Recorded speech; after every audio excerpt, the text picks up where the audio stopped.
Hello, everyone, and welcome back to Harper's Halftime. I'm your host, Tori Harper, and with me, I have the man who walks around with a 24/7 8-pack, my husband, Shawn Harper. Hello. I feel like I had to kind of blow your head up a little bit there for the first intro like that. If you're new here, our podcast is going to keep you in the game with the latest sports news and insights. You'll receive all the deep details from Shawn and the unfiltered reactions from myself. So whether you're a dedicated fan or just looking to stay informed, we're the podcast for you. So grab your favorite snack, find a comfortable spot, and let's jump into the action. So for today's podcast, we're going to change up the format just a little bit. We're going to have our first half with topic 1 and second half with topic 2. And then we're going to be introducing Harper's halftime show, which is going to give you some juicy tea from our own personal sports lives. And then if we have time, we might even head into overtime with something exciting that Shawn doesn't know about. So if we have time at the end, I'm gonna throw that in there. Okay. Before we get into the first half, I just want to remind everyone to subscribe to our podcast so you never miss an episode. And if you're interested in ongoing sports updates with topics we cover in the podcast, head over to our Instagram at Harper's Halftime, where we'll make sure to keep you up to date on everything that we discuss. So with that, I'm going to hand this over to Shawn to go into the first half of this podcast. All right. Topic 1 today is going to be about more basketball. Basketball. We're going to stay with basketball. Okay. I think it's relevant to say that we're talking a lot about basketball because it's very relevant right now with the draft and the finals. Yes. So when football season comes around, it's going to be a lot about football, probably. Yeah. It just kind of, whatever the sports world spits out. Right. So Brandon Miller is topic 1 today. Which I kind of knew. I don't know anything about it, but I knew that was going to be the topic. So Brandon Miller is a college basketball player that declared for the draft. He's going to be in the upcoming draft this month. The reason I picked Brandon Miller for today's topic is I came across him while I was looking at Victor last week's topic, Victor Wembanyama, about the draft lottery, because I was trying to look up the projected draft of who all the players are going to be in the draft this year, and I found Brandon Miller's name. I didn't even realize he declared for the draft. Was he a freshman last year? He was a freshman. Okay. So I knew about Brandon Miller. I've known about this already, but then I saw his name and he's coming up and I was like, oh, I'm going to do some more research. So we'll talk about him this week. So let's look a little bit about Brandon Miller's bio. He was born November 22nd, 2002. He is from Tennessee. He grew up in Antioch, Tennessee. Antioch? Babe, what are you, 12? Sorry. Okay, anyways. Okay, your face is like bright red. Yeah. So Brandon Miller's from Tennessee. He attended Cane Ridge High School. He was named Tennessee Gatorade Player of the Year his junior year. So as a junior in high school, he was already dominating. And then his senior year, he was named Gatorade Player of the Year again and was named Tennessee Mr. Basketball. So back-to-back years, Gatorade Player of the Year. Dang. 5-star prospect. One of the best high school players coming out of the country. Was he number 1 coming out of high school? No. Okay. I don't think so. It was just one of the top players. He wasn't like a top high school player. He was considering offers from Alabama, Kansas, and Tennessee State because he had a cousin that was coaching at Tennessee State. So he almost went to a small school. He also was considering going and playing professionally in Australia or going straight to the G League like we're seeing more high school kids do. Brandon Miller ultimately decided to go to Alabama. This past season, Alabama was basically the best team in college basketball all year long. Yeah, I remember that, which was super random. Yeah, mainly in part because of this guy right here. Yeah, so okay. He was named SEC Player of the Year, SEC Freshman of the Year, MVP of the SEC tournament, the conference tournament. Had an outstanding season, averaged 19 points a game, 8 rebounds, 2 assists. Really standout player. Obviously, Alabama's best player they had. What position did he play? So he's like a shooting guard / small forward. Okay. But he's really big. He's 6'9". Oh, geez. Yep, 6'9", 200 pounds, super athletic, can score. He's basically an all-around scorer. All-around really good player. He's not like a shooter or he's a do-it-all kind of guy. Okay. The big thing about Brandon Miller is what happened in January of this season, kind of like middle of the season. Yeah, before March Madness. Correct. Before the conference tournament, before March Madness, before all that stuff. Do you know anything about what happened with Brandon Miller? I have no idea. I didn't even know who he was really, because I remember we watched the tournament and I was shocked that Alabama was ranked so high. When we got to the tournament? Yes. You don't remember Alabama beating Gonzaga? Yes, I do, but it was during the beginning of the season. Yeah. And so I was taken off guard because I was like, Alabama's not a basketball school. They're a football school. What's going on? And so when we got to the tournament, I do remember, but I didn't keep up with Alabama throughout the season. Yeah, they continue to get better and better and better. Brandon Miller dropped like 36 on Gonzaga. That's crazy. Yeah, he was going off. They beat a lot of top schools before conference play. So I just thought it was like a one-off, like random. No, by the time March Madness got here, they were the number 1 overall seed in the tournament. I do remember that. I was just taken off guard by it. January 15th, this is when the incident happens. I want to know what it is so bad. On January 15th, Brandon Miller was kind of like off doing his own thing. I don't know exactly what he was doing. And he had a teammate of his that was on the team at the time, Darius Miles. Darius Miles was with another gentleman whose last name is Davis. I don't remember his first name. I had to look it up. He's not a basketball player. He's just an outside friend. Apparently, Darius Miles and Davis were getting into an altercation with some other people. Was this out at like the bars or something? No, I don't know where it was at. Darius Miles ended up texting Brandon Miller and asking him to bring him his gun. Oh, no. So, I feel like I know where this might be going. Brandon Miller has this gun in his car that is later found out that it is, in fact, Darius Miles' gun. Okay. So it's not Brandon Miller's gun, but it was left in Miller's car by Miles. So Miles texted Brandon Miller asking him to bring him his gun. Brandon Miller, he also has someone else with him. We'll get to that a little later. So him and another person in Brandon Miller's car drive to where Darius Miles, his teammate, and this other guy Davis is at. They get there. Miles and Davis get in the back seat. Reports show from a detective, from other people's witness testimonies and stuff like that, that apparently when they showed up, Miller told him the heat is in the hat, meaning the gun's in the back seat in the hat. Like the heat's in my hat. Is that some slang that I just don't know? Heat? Yeah. Hat is literal. So he's saying the gun's in the hat. Okay. So he's basically saying the heat is in... This is quoted. Okay. So he says the heat is in the hat. There's one in the head, meaning there's one in the chamber. Yeah, in the chamber. Correct. So basically I said that part because these guys get in the back seat and Brandon Miller knows exactly what's... in the gun. Yeah, here's the gun. It's loaded. It's ready to go, basically. So from there, basically what's happening before they show up is Miles and Davis were talking to this woman some way, somehow. None of the stories or articles I found go into details about this, but they end up getting into it with the woman's boyfriend. Okay, typical. Yeah, the boyfriend basically thinks that they're trying to like hit on his girl. So these 3 guys are all getting into it over a female. And they're in a vehicle at the same location. Darius Miles ends up giving the gun to the other non-teammate Davis. And they end up basically trading fire with the car, with the boyfriend. End up trading fire, so they're shooting at each other. Shooting at each other. 2 bullets hit Brandon Miller's windshield. And Davis, the non-Alabama teammate, the friend that's just there, ends up shooting and killing the woman that this was about. No way. The guy that Brandon brought the gun to. No, not the teammate. Davis is the non-teammate friend. Brandon gave the gun to the teammate gave the gun to the friend. Mm-hmm. So the gun that was used, Brandon brought that gun to the scene. Correct. Okay. Yes. So, yes, the gun that Brandon Miller brought is the gun that was used to kill that ended up killing the woman. Yeah, she was 23 years old. Her name was Jamea Jonay Harris.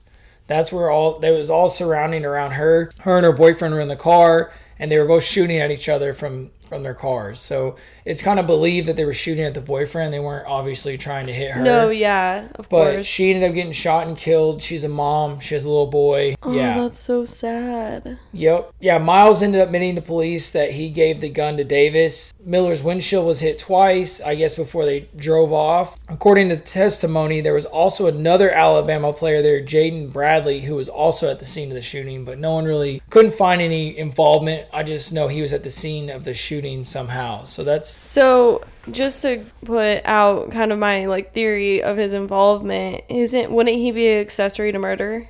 Who?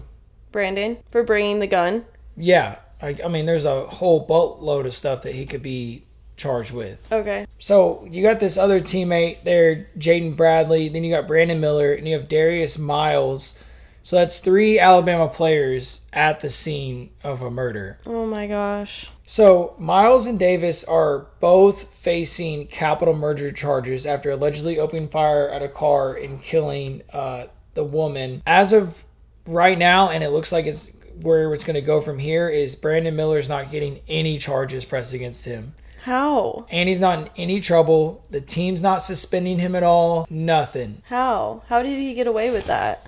Brandon Miller's basically saying that he had no idea what they wanted to do with the gun. He doesn't understand he didn't know anything bad was going to happen. So basically, I'm just bringing property to my teammate because he asked me to bring him his property. And that I didn't know that he was going to use that at all, even though I told him that there was one in the chamber. Yeah, basically. But that is hearsay because they got that information from someone else. Correct. So basically saying I had no idea why they wanted me to bring it to them. I show up and they just started shooting. And I got out of there as fast as possible. Correct. The head coach of Alabama, his name is Nate Oates. He came initially out with a statement saying, "It's sad, we knew about that. We can't control everything anybody does outside of practice.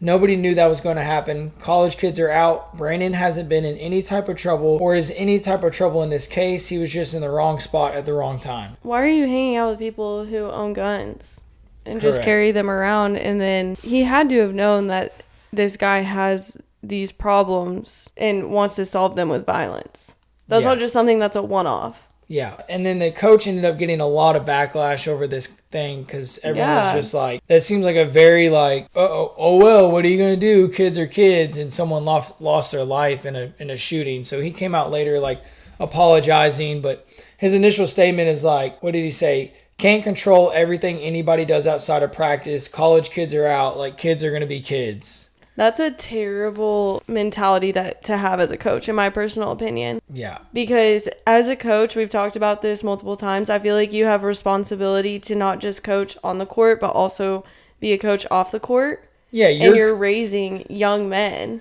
You're creating the culture of your team. Absolutely. And you're recruiting the culture of your team. And by saying, it's basically that saying, what happens in Vegas stays in Vegas. It's basically saying, what happens outside the court, stays outside the court. That's not a good mentality to have. So part of this that I wanted to, bring to light that I was, while I was researching, what I was finding is, holy moly, you got 3 teammates, Alabama teammates, at the scene, involved in this deal.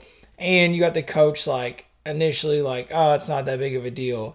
And he later came out with a different statement. I don't have it in front of me right now, but basically saying he was sorry and he didn't mean to come off like that. And of course. So as of right now, Darius Miles got cut from the team and he's facing capital murder charges. Him and Davis. That's the least they could do. Oh, he got cut from the team. No, duh. Yeah, can you imagine if he didn't get cut from the team? Yeah, he's dismissed from the university. He's facing capital murder charges. I have no idea how Brandon Miller's not facing anything. No idea. I don't know what the text message. Obviously, it's got to be a text message record. So obviously, it couldn't have been that bad.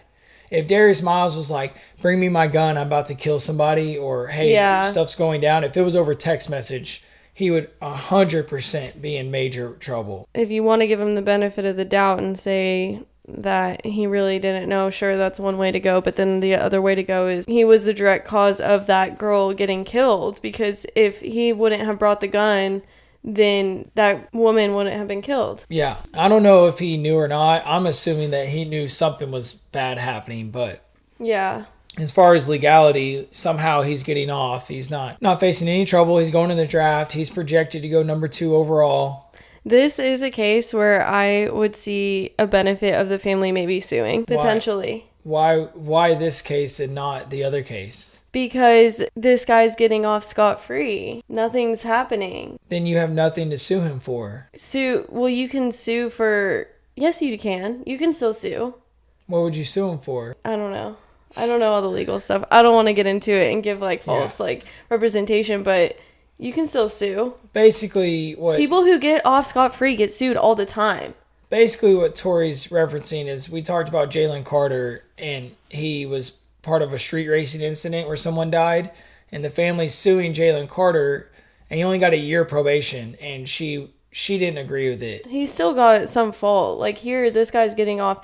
There are people who get off scot-free all the time that get sued. You know that. Yeah, I mean, I guess. Because the family could go and say, hey, he is a direct reason that my daughter or whatever got killed. And if he wasn't involved, there's a good chance that she wouldn't have gotten killed because the gun wouldn't have been at the scene. Sure. Tori's whole stance was the drunk driver, or the street racing kid. He wasn't drunk. The street racing kid, they're just suing. They're after money. It's not helping the situation. Right. Because he's already gotten time for the crime, basically, in my opinion. A year of probation. Yeah. It's not very harsh. Yeah. Doesn't matter about how harsh. It matters that there's still consequences.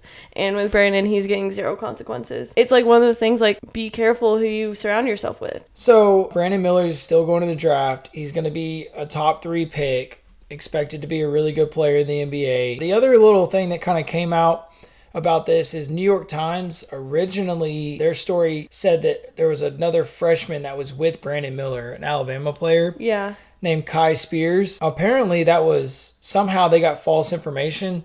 This freshman kid was never in the car with them, and there was a lot of dispute going back and forth whether he was there or not. And he ended up suing the New York Times for falsely putting him there. And it came out yesterday that a student manager named Cooper Lee was actually in the car, not the freshman, and he admitted it himself. Uh-oh. So there's just, I don't know, it's a whole mess. I did a lot of research, trying to find more information, and there's not a whole lot, which is weird. That's kind of a PR thing, trying to get it out of the press and the media. How are all these Alabama staff members and players there, and only 2 people are getting in trouble? Right. Because someone has to be the fall guy. They should all be getting in trouble some way or form. Right. So you have 3 Alabama players and a staff member at attendance of this thing. That's pretty crazy. The freshman player that was falsely accused of being there, he said in his lawsuit that this will forever label him as a person associated with a murder. So he's basically suing for defamation of character. Yeah, I wonder how that got messed up. If someone made a statement and said, oh, I think so-and-so was in the car, and then New York Times took that information and put it in the article as fact, he'll probably get a good payout for that. Yeah, they said they have procedures when stuff is going wrong or things like that. But so he's suing the New York Times. It came out that this manager was actually the one in the car with them, which is weird that it took this long to figure out who was in the car. It's really weird. It seems like a lot of cover-up is going on that people just aren't talking about. Very sketchy. So this guy's going in, and it'll be interesting to see. I feel like this won't be the last time Brandon Miller will be in trouble. I was about to say, it's one of those things where either he learns from it, but because he didn't get any kind of punishment, don't hold your breath. Yeah. And so we'll probably see him pop up in the media again because he'll be hanging around the same type of people. Yeah. It's not like he's just going to cut off all of his friends. No, he'll eventually be on an episode of Crime and Sports. Pretty much. Back on our podcast in a year. Yeah. Him and John Morant will probably link up. Become best friends. All right. Is there anything else you want to touch on that topic? Nope. That's everything as of right now, so we'll see how his career pans out. I know, I kind of want to I definitely want to keep up with this stuff because... Yeah, now you're keep every topic we do, now you're keeping up with whatever we talk about. Yeah, because that's the only thing I'm allowed to look at sports-wise. I'm not...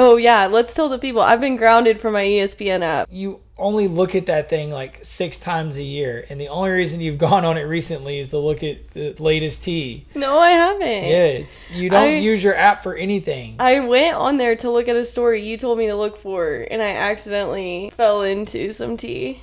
Sure. Anyways, so I've been grounded from my ESPN app, so if it seems like I don't know things, that's why. When I ask you to look up scores, you just Google it. You don't even use your app. That's true. You don't even know how to properly use your app. That's true. I couldn't find the story you told me to find. Yeah. All right, we're moving on. We're moving on to our Harper's halftime show, which today we're finally going to talk about the Burpee Fudger, which I feel like a lot of people either want to know about this story, are going to be really interested about this story, or already kind of know some of the details, but we haven't gone into everything. So today is the day that we go into everything about this story. So what is the Harper's halftime show now, moving forward? So the Harper's halftime show is now going to be sports stories from our personal life. And that can be stories from recent, stories from childhood. I haven't really put a label on it yet, but just personal sports stories, because I feel like we have a lot of things interesting that happen to us in our sports life. Yeah, there's a lot of drama in our personal sports life. Yeah, and we just can't ever get away from it.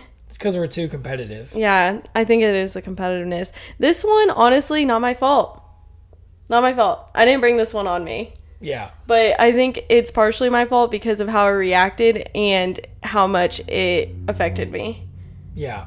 We always in that moment. We always react poorly to these situations. Yeah. So let's just get into it. I'm going to give my side of the story, and then Shawn has his own little sides of the story because a lot of it we were separate. So this story refers to a CrossFit competition that we did now about a month ago. And we had an incident where we believe that a girl that I competed against cheated pretty bad. And I would say we're like 98% sure. Allegedly. I would say there's a 2% chance that she didn't. Yeah. So allegedly cheated. Allegedly cheated. Don't come for me. Don't sue me. So this was a 2-day competition that I signed up for.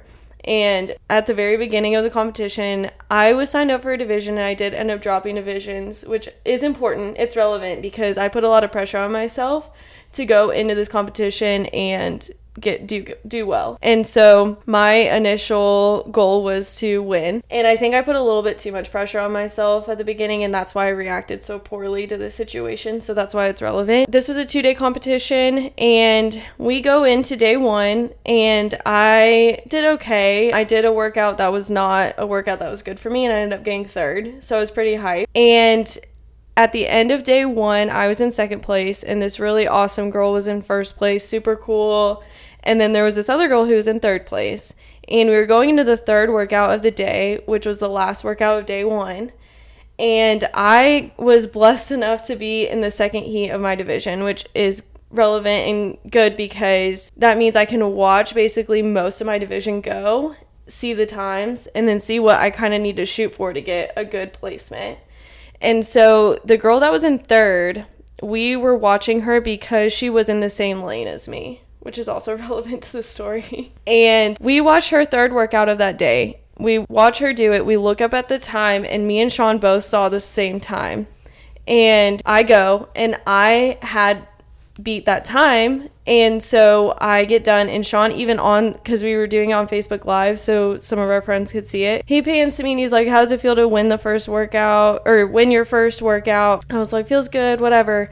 Well, we get done, and I had actually gotten 2nd in that workout, and it said that that girl had gotten 1st in that workout, which we just chalked that up to, oh, we saw the time wrong, not a big deal, like maybe we missaw it. It wasn't not a big deal. It was very confusing. Yeah, we were initially questioned confused. Ourselves a lot. Like, I could have swore I saw the correct time. But and we both had saw that time. So it was confusing, but we didn't make a big deal about it. We just chalked it up to we saw the wrong time. So then we come into day 2, and I'm still in 2nd. That girl's still in 1st. And then the other girl's in 3rd, but she's catching up to me points wise. And so we had a workout that was an A and a B workout, and the A workout was max burpees in 3 minutes, and the B workout was a max snatch. And I knew I had 0 shot of beating this girl in the snatch because my snatch isn't that good. So I told Shawn that we need to watch her and we need to count her burpees because I'm going to kill myself to get these burpees. I like full send on the burpees. Don't care about the snatch. And Shawn was talking me into going and warming up because I don't warm up very well for my workouts, but I wanted to stay and watch the burpees. And so he ended up talking me into it. And he's like, I'm going to watch her and I will count the burpees. Don't worry about it. That's also relevant because when Shawn tells me to do something I don't want to do because I'm nervous about him messing up something, he's like competitive as heck and is like, I'm going to prove you wrong. Like, I'm going to do this perfectly. Is that right? Yeah, so not so much as competitive as like, I know for a fact if I mess up the slightest thing, Tori's going to she's going to jump on my butt. She's going to be upset. Like, I was right, you were wrong, I should have stayed. So I'm not going to tell her to go warm up and not watch this girl go and then me get distracted by somebody and not know what happened. So I come back in and I'm like, how many burpees did she get? And Shawn was like 48. And I'm like, okay, so I'm going to go for 50 anyways, because that was my goal from the beginning. So I want to talk, because before we get past this, because you were outside warming up. Yeah. So while the girl is going to do burpees, I'm like locked in on her watching them. And burpees is not something that's hard to count. Or a fast movement at all. Yeah, it's slow. It's down, up, over the bar, one. It's a very slow movement. To put this into perspective, I can do full out send probably like 15 burpees per minute or like 20 per minute, which is slow. That's really slow. Yeah, it's not hard to count. It's not like you're counting jump rope or something. Yeah. So I'm counting every single rep, and her judge is like on one knee right next to her, and he's like doing like this hand signal every time she clears a rep, and he's counting out loud, rep for rep. So when she gets done, I'm counting and I'm glancing back at the judge too a little bit. And when she gets done, I counted 48 and I turn to the judge and I see him like visibly tell her, you got 48, and nodded. And here's another thing that I didn't really bring up to you and I just not thought about it is she didn't look upset. She didn't argue it because you have to sign it. Remember? Yeah, but she's going straight into Part B, so she didn't sign there. Okay. Yeah, you signed after Part B. Correct. Okay. So, but he told her 48 and she just kind of said, okay. There was like no discussion. So like didn't talk about it at all, just got ready for her snatch. So, but I remember visibly he counted 48 and I also counted 48. Okay. Yeah, and that is important to note. So once you finish the workout, the judge comes up to you and says, you got this and you got this, and you have to physically sign it. Basically giving your approval. Yeah. In every competition you ever do. Yep. And so that is very important. That is basically like a written contract, in my opinion. If I was like, no, I think I got 50 burpees and you counted 45, I'm not going to sign that. I'm going to be like, I actually think you miscounted. Right, but nobody enforces that. Right, but that's something that I would do because when I sign it, I take that as I'm approving this.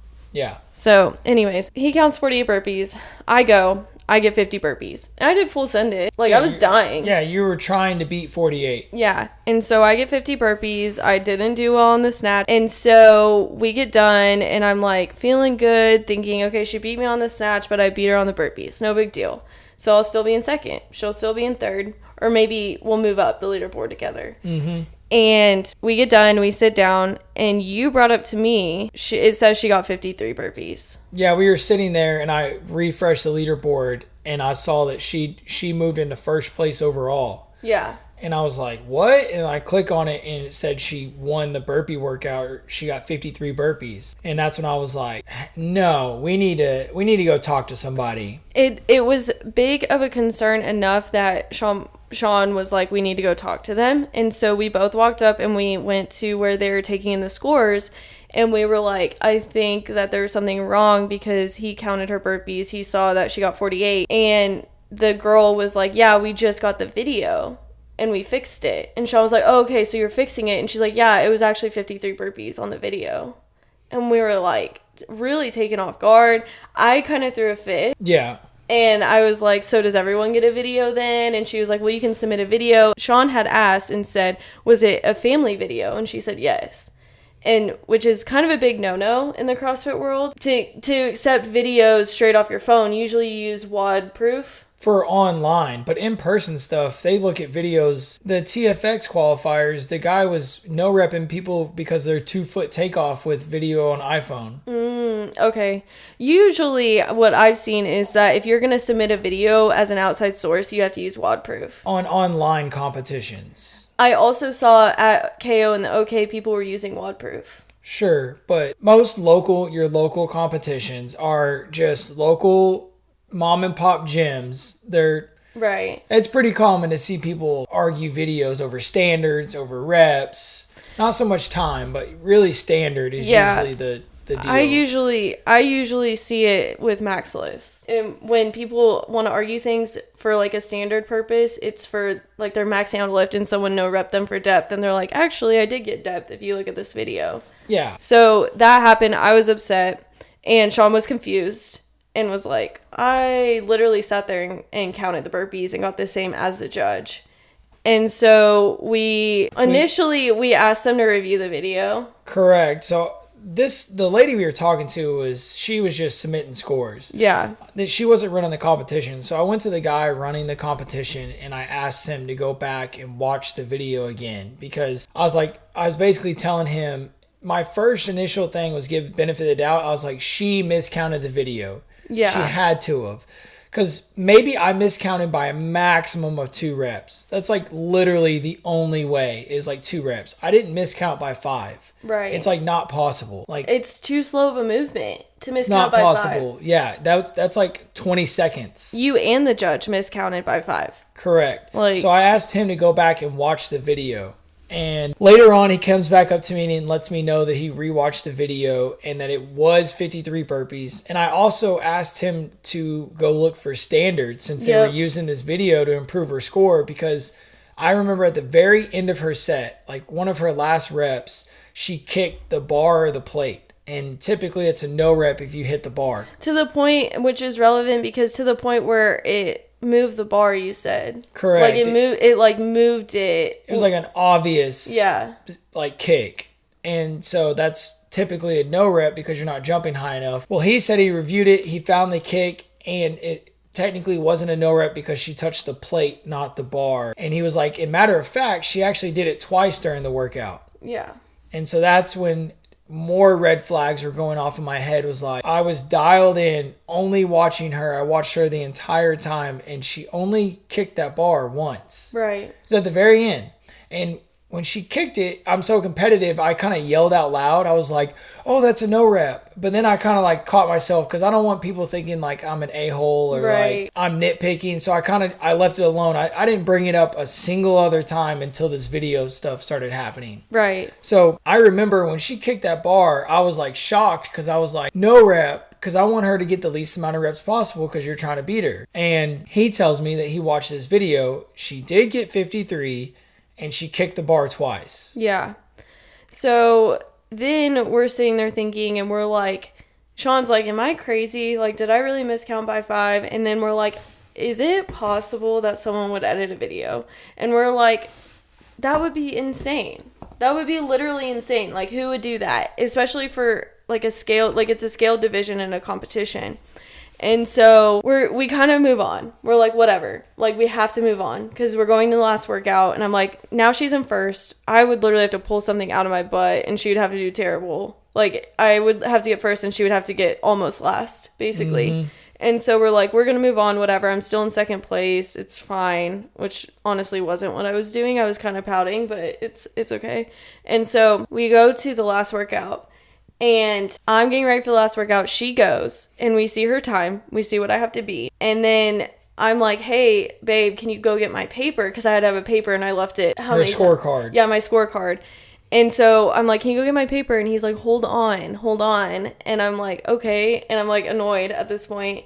And he's like, big attitude. Yeah, big attitude. And he's like, he looks down, and he's like, he's editing the video. And so she had just gone, and they were recording it. I looked down, and this dude, matter of fact, is literally editing her video.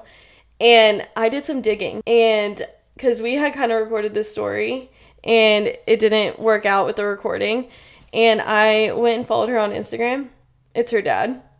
So you confirmed that it is her dad? Yes. It was the guy who walked her down the aisle in her wedding.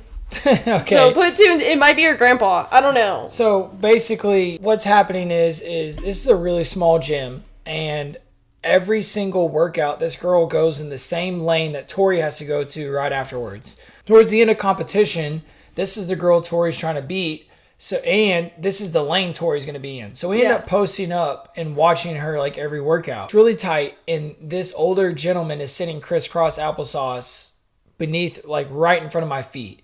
Like my toes are inches behind his waist. He's sitting down and I'm standing up. It's also easy to note that she and her husband are Asian. Yeah. And her dad is, or her grandpa, or whoever this family member is, also Asian. It is clear that this is her family member. Yeah. He's like dialed in recording the workout. Yeah. While this is going on, mind you, I've completely forgotten about all this stuff that's happened. Yeah, we had moved on at this point. There's nothing you can do about it. So I'm like, whatever, we got to quit dwelling on it. I'm more focused at strategy and like time. And I'm looking at all these girls because I'm trying to coach Tori the best I can. The workout ends. And I'm like, okay, now we got to get ready for Tori's workout. And I go to like move and I look down. The workout had been finished for like 15 seconds. And I look down and this guy is crisscross applesauce, phone in his lap, editing this video like rapid. Like his fingers are going 1,000 miles an hour. He's on an iPhone already cropping and editing this video. Yeah.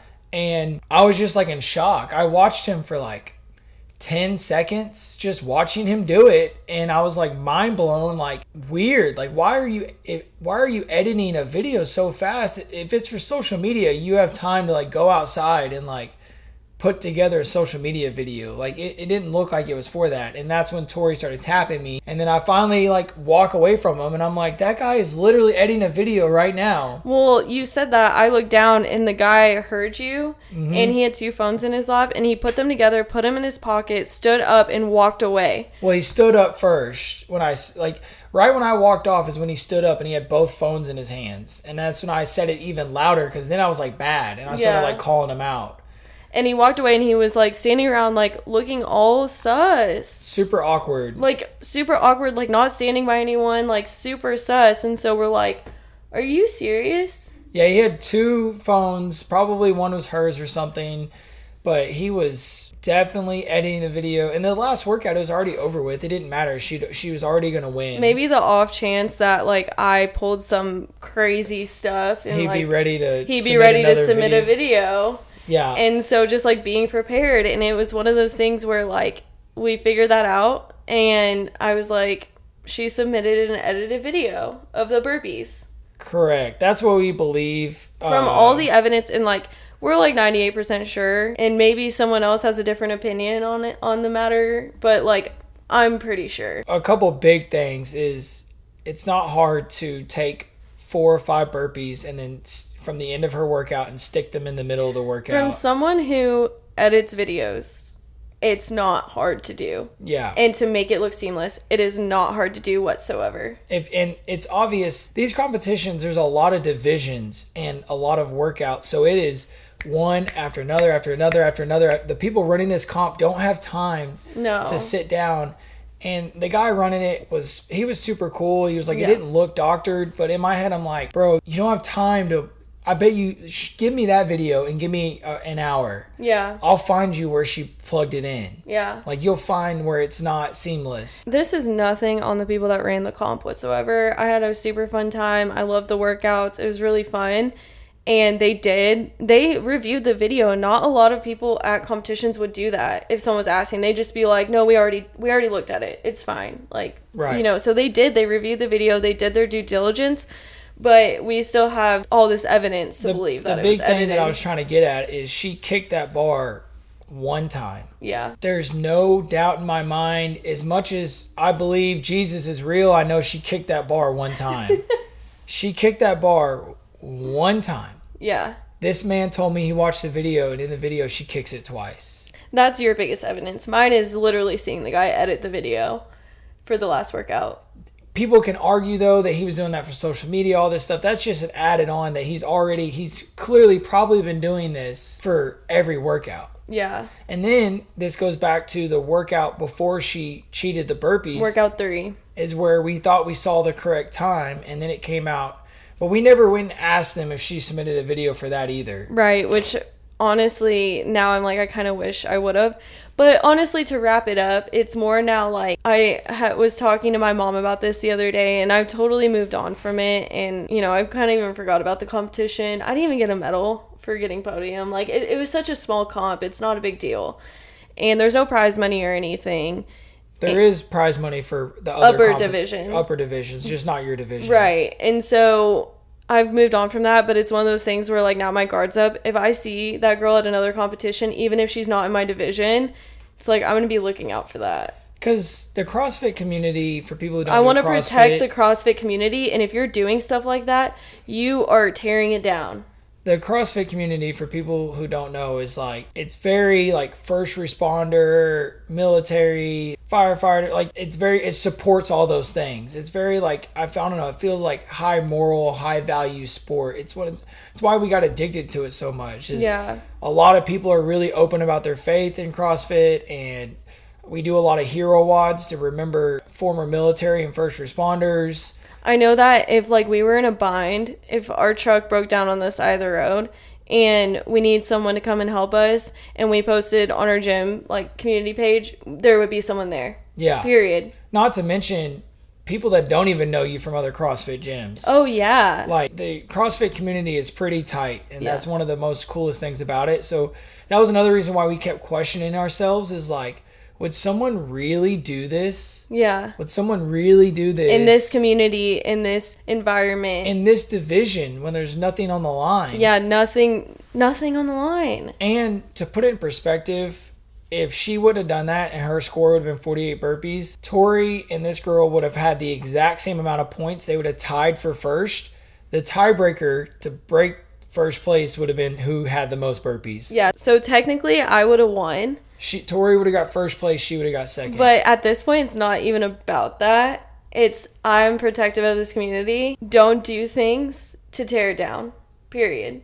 Yeah, it's pretty mind-blowing. It's crazy. So that is the full Burpee Fudger story. Let us know what you think. Yeah, I'm interested on people's opinions, and even if it is like we don't think that she did that, whatever. Like, that's fine.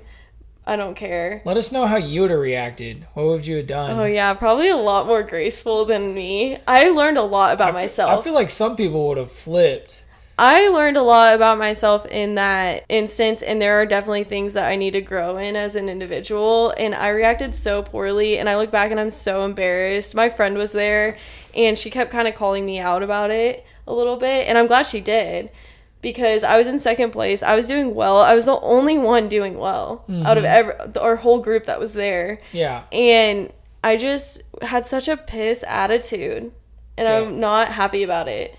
I'm used to it, so. Whatever. I'm talking about with me. I do that everywhere I go. I compete. I would have lost it even probably worse. I think about like people like Corey, who outside the moment, Corey's very good at handling himself in the moment. Yeah. But if he thinks about it, like, on his own, he'd have been like, I would have flipped out, but I feel like in the moment he would have handled it better. No, yeah, I feel like Corey would have been the person to handle it well. But then thought about it and then like let it build up a little bit. And then wish he would have done something more. Yeah. Yeah. But I definitely want to handle those situations a little bit better moving forward. And maybe if I would have taken a second and not freaked out, I would have thought about a better way to approach the directors about it. You know, things like that. Just, you know, you live and you learn. So, okay, that's the Burpee Fudger story. We got to move on to the second half of this lovely episode. Topic 2 today. Yep. We're going to talk about NBA referee Eric Lewis. Okay.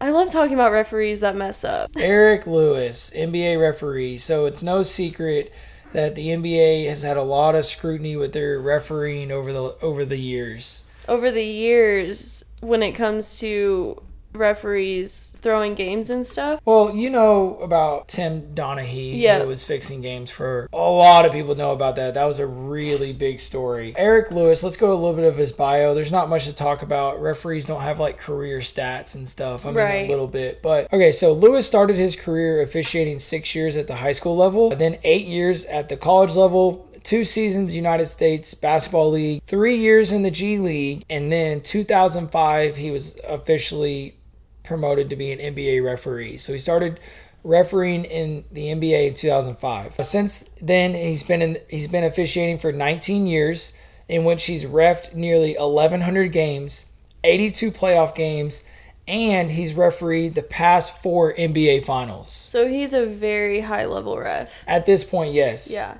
very high level. Like I said, he's ref the last 4 NBA finals. And the way all sports do it now, by the way, is they literally go back and they judge how well you've officiated for the season to determine if you're qualified for playoffs or finals. So it's season over season, which is cool. So like if you did good one season and then the next season you kind of didn't do as well, then you won't make the final cut. Correct. That's how they supposedly say it's done. Is there 4 refs in NBA or 3? There's 3 per game. Okay, so yeah, I feel like they say they go off how well you performed, but to me, I think that's I don't know. With NBA or basketball, it can be a bunch of BS. So technically, like the top 3 refs for the season are in the finals game. So they cycle through the finals. They pick 12 referees. There's 7 games in the finals. Okay, so they pick 12. It's not the same crew every night. Okay. They cycle through.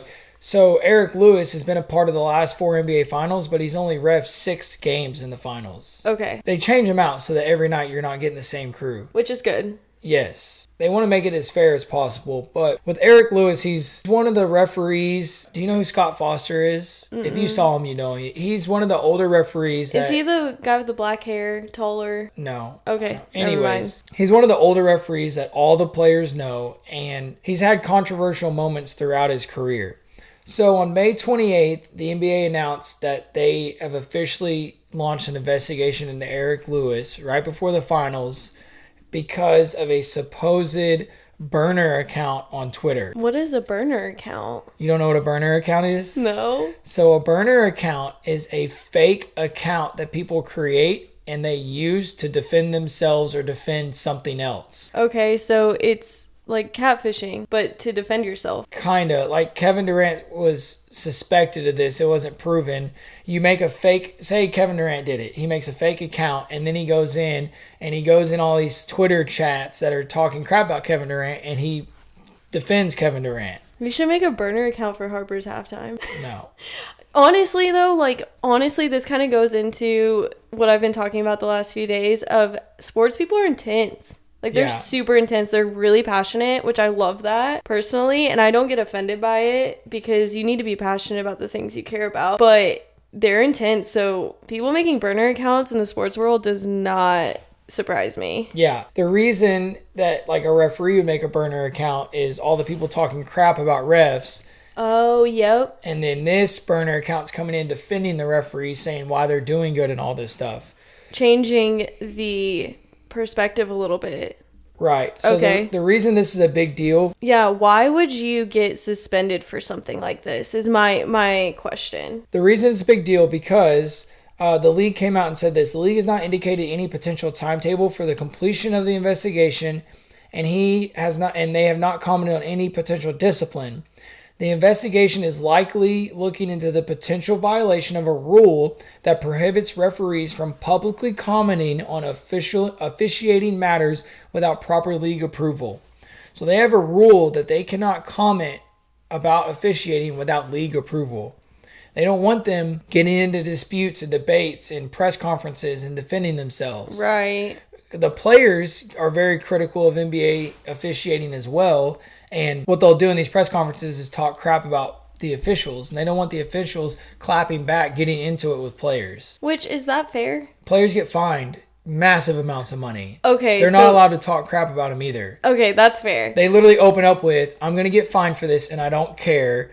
This is hypothetical. They'll open up and be like, I don't really care, but Eric Lewis is absolute garbage, and it's worth every penny me saying that to all of you out here. Okay. The players literally do that in press conferences. That is fair. If the players just had free reign to talk about the refs, and then they're like, they can say whatever they want about you, but you're not allowed to defend yourself, that's not fair.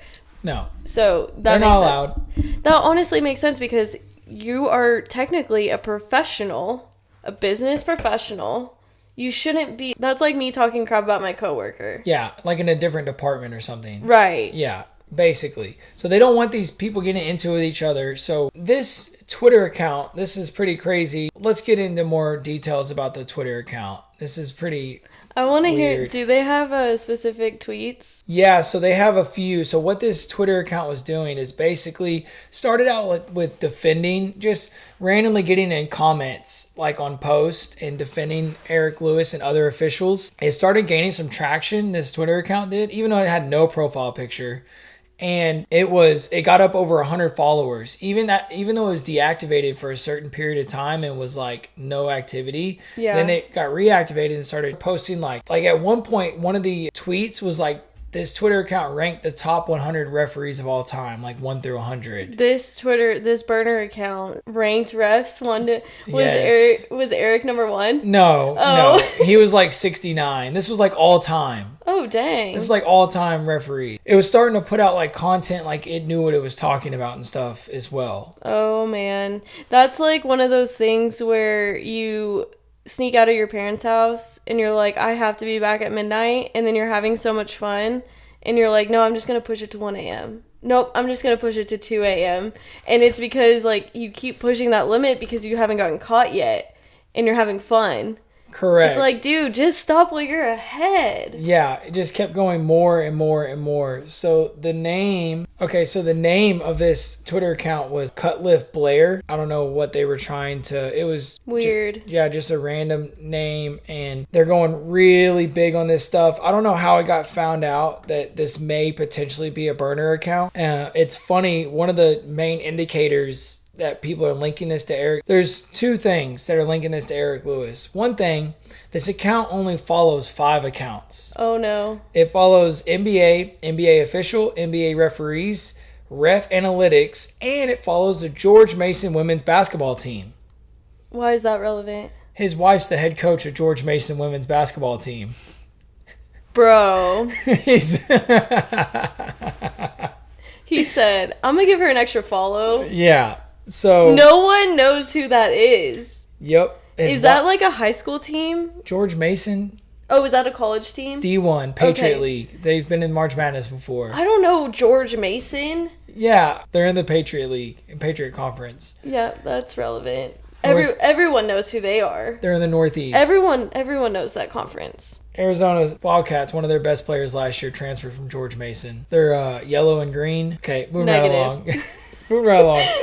So yeah, George Mason women's basketball team is one of the people he follows, and his wife is a head coach there. Oh my dude. So, after the investigation was launched, the last tweet that this account made literally says, "This is Mark Lewis, Wright family older brother. I'm sorry I put E in this situation, but this ain't Watergate. You're right, the account will be coming down.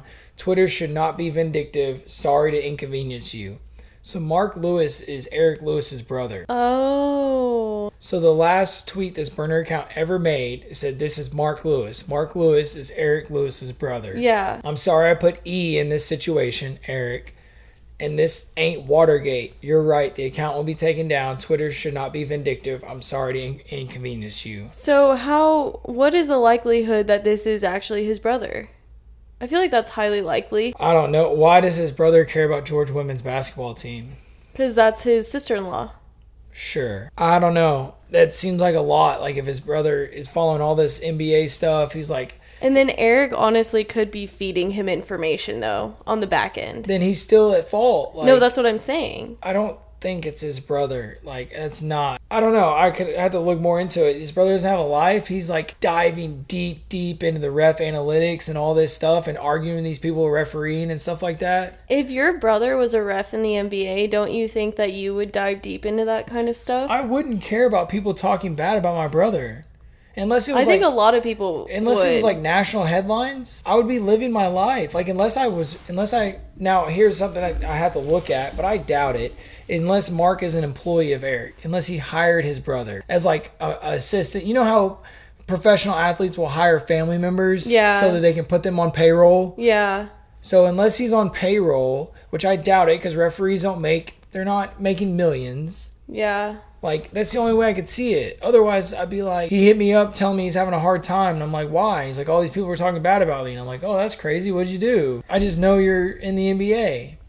Yeah, I don't know. I feel like it could be either way. But I think it being his brother is a high possibility. I know a lot of siblings that are really protective over each other. Maybe. We just don't personally have that experience, so we wouldn't know what that would feel like. I think it's their alibi of him trying to get out of it. So, yeah. Okay, so the league, after deciding the 12-man crew for the NBA Finals, they said, regarding Eric Lewis and the social media posts, we are continuing to review the matter, and he will not be working the finals this year.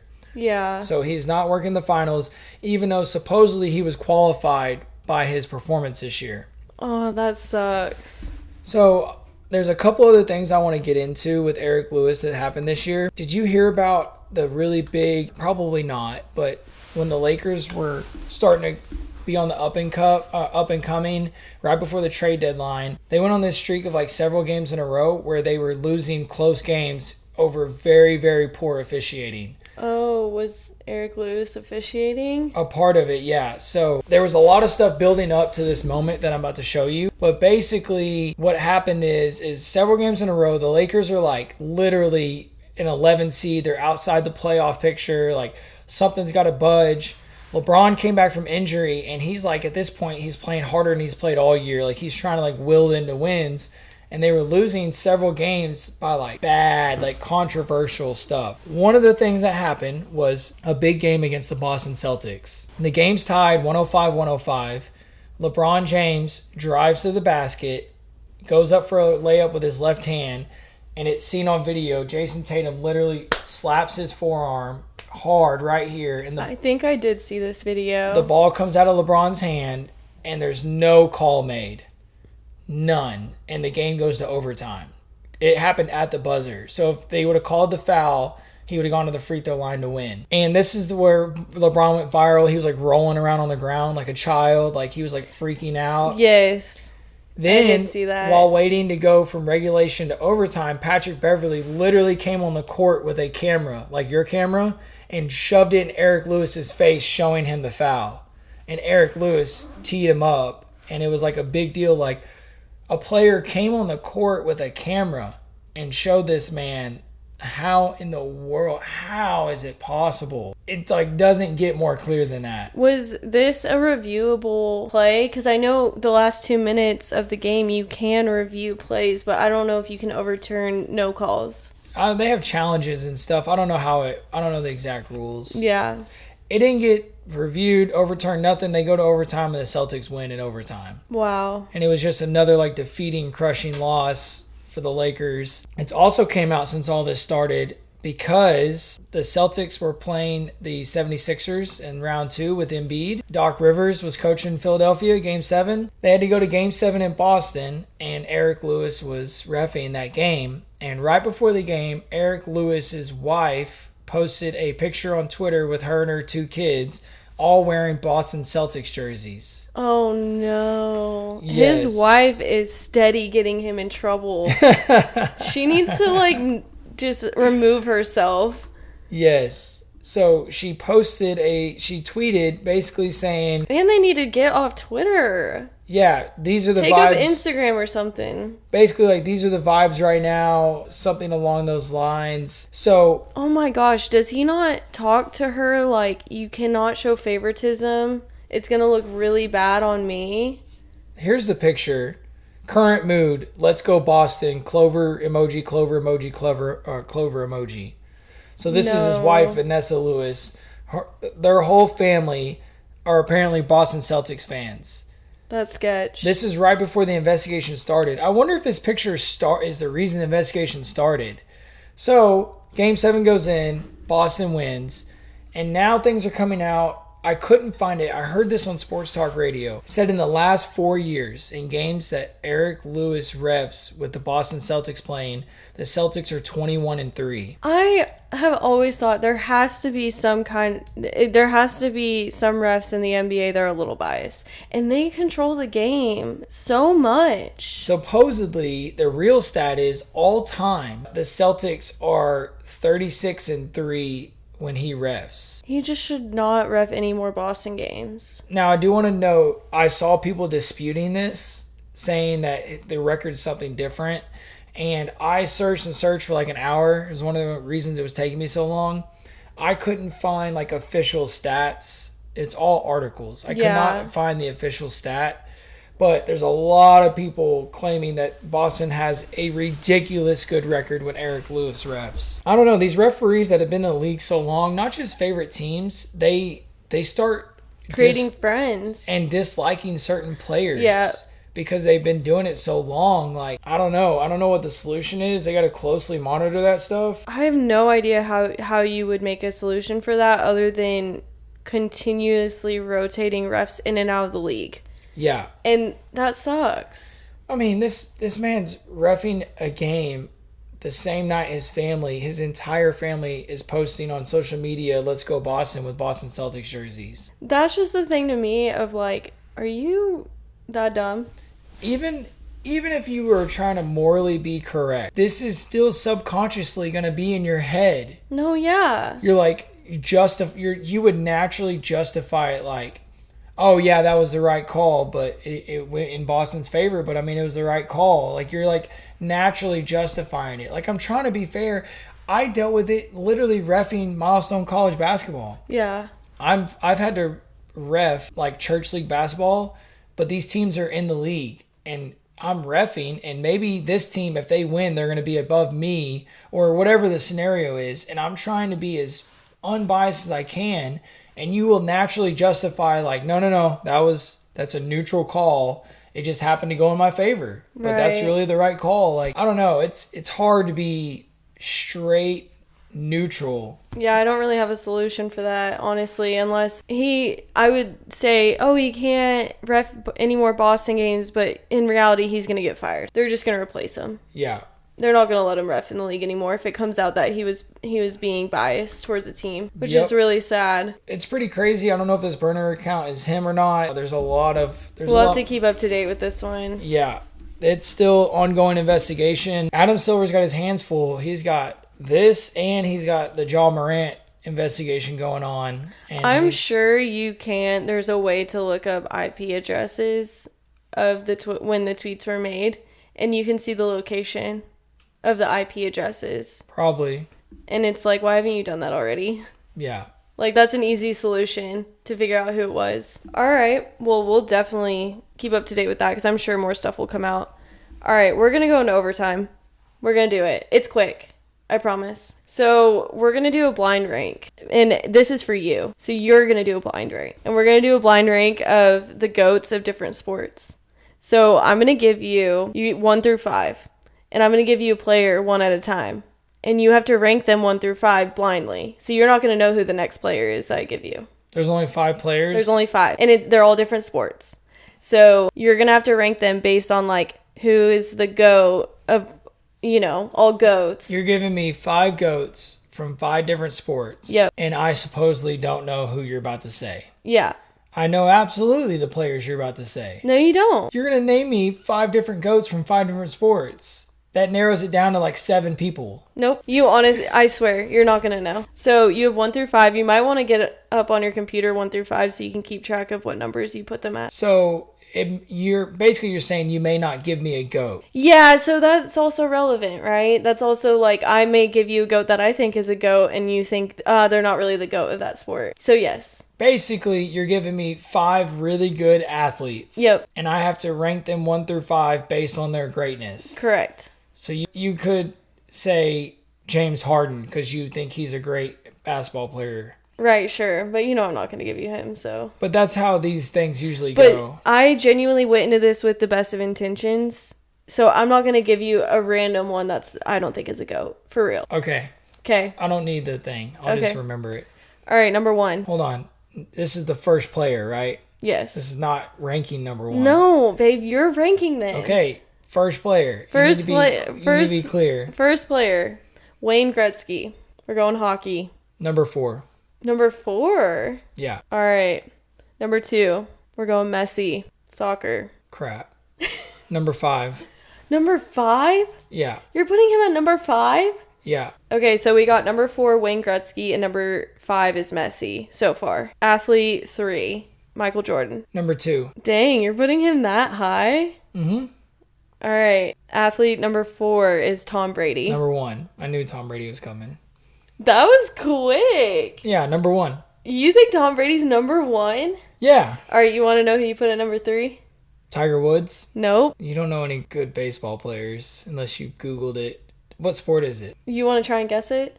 Yeah, what sport is it? Baseball. What'd you say, Babe Ruth? Yep. Okay. Number 3. That's good. You agree with that? I nailed that list. So you put Tom Brady is number 1. Number 2 was Jordan. Michael Jordan. 3, Babe Ruth. 4, Wayne Gretzky. And you put Messi at number 5. I feel like so many people are going to disagree with you on that. So with Messi, there's way too many all-time great soccer players to Is there any that you would put above Messi, though? there's way too many to argue. I don't know enough about soccer to just be like really passionate, put someone ahead of him, but you have Ronaldo. Yeah. You have the other Argentina player that was really good before him. You have I feel like you could say the same thing for Jordan, though.